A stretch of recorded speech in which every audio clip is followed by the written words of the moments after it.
This situation is getting very critical. A lunar eclipse occurs when the Earth passes directly between the Sun and the Moon, and the Earth's shadow obscures the Moon. This event can only happen during a full moon when the three celestial bodies are aligned. There are three main types of lunar eclipses. The first is total lunar eclipse. This is when the moon is entirely within the darkest part of the Earth's shadow, known as the umbra. The second is partial lunar eclipse. This occurs when only a portion of the moon enters the umbra. The Earth's shadow will appear to take a bite out of the moon's surface.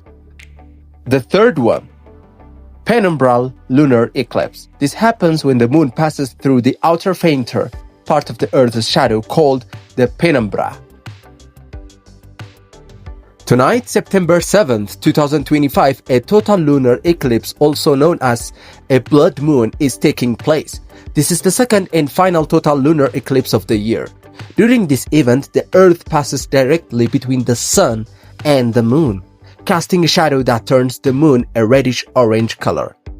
This is due to sunlight scattering through Earth's atmosphere, with blue light being scattered away and red light bending around the planet to reach the Moon. And after that, the partial eclipse begins at 7:27 p.m.